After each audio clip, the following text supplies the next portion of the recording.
Hi dear subscribers, మీలో సోంపు ఎంతమంది తింటారో నాకు కామెంట్ చేయండి. మేమైతే రెగ్యులర్గా తీసుకుంటాము ఆఫ్టర్ మీల్స్. నేను ఎలా ప్రిపేర్ చేసుకుంటున్నానో చూపిస్తున్నాను. ఏంటిది సింపులే, బట్ కొంతమంది తెలియని వాళ్ళు కూడా ఉంటారు కదా, వాళ్ళ కోసమనే ఈ వీడియో.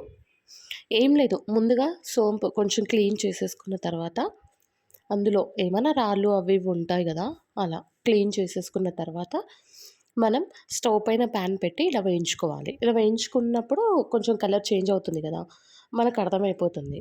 అప్పుడు దించేయాలన్నమాట. ఒక ప్లేట్లోకి వేసేసుకోవాలి అదంతా. ప్లేట్లోకి వేసుకున్న తర్వాత నెక్స్ట్ వచ్చేసి మినప్పప్పు వేయించుకోవాలి.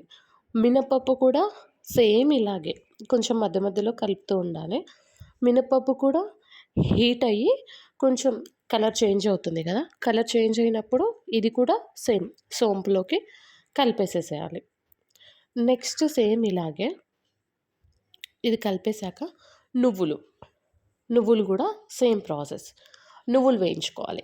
నువ్వులు వేయించుకున్నాక నువ్వులు కూడా ఫాస్ట్గానే వేగిపోతాయి. నువ్వులన్నీ తీసుకెళ్ళి అందులోనే వేసేసేయాలి సోంపులో. ఆ తర్వాత లాస్ట్లో నేనైతే అవిసెలు కూడా యాడ్ చేస్తాను, హెల్త్కి మంచిది కదా అని. అవిసెలు కూడా సేమ్ ఇలాగే మంచిగా రోస్ట్ చేసుకోవాలి. రోస్ట్ చేసుకున్న తర్వాత అవి కూడా సోంపులో యాడ్ చేసేసుకుంటాను అనమాట. అన్నీ కొంచెం కొంచెం క్వాంటిటీలో వేసేసుకోవాలి. వేసేసుకొని అంతా ఇలా అవిసెలు కూడా మంచిగా రోస్ట్ చేసుకొని ఇది కూడా సోంపులోకి కలిపేసేసుకోవాలి. ఇలా అన్నీ కలిపేసుకొని ఒక కాసేపు పక్కన పెట్టేసేయాలన్నమాట. ఫైనల్గా మర్చిపోయా, ధనియాల పప్పు కూడా ఈ ధనియాల పప్పుతోటే మెయిన్ టేస్ట్ వచ్చేది. ధనియాల పప్పు కూడా ఇలాగే వేయించుకొని అందులో వేసేస్తాననమాట. ఇవన్నీ యాడ్ చేసుకుంటే సోంపుకి మంచి టేస్ట్ వస్తుంది. తింటుంటే మంచిగా అనిపిస్తుందనమాట. మధ్య మధ్యలో నట్స్ తగిలినట్టు ఇలా మినపప్పు, నువ్వులు అవి వస్తుంటాయి కదా, చాలా బాగుంటుంది టేస్ట్.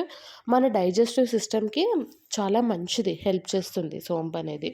అందుకే తిన్న తర్వాత అందరం కూడా, పిల్లలు కూడా తింటారు మా దగ్గర. వాళ్ళకి చాలా ఇష్టం సోంపు అంటే. సో దట్ మీతో షేర్ చేసుకుంటున్నాను అంతే వీడియో.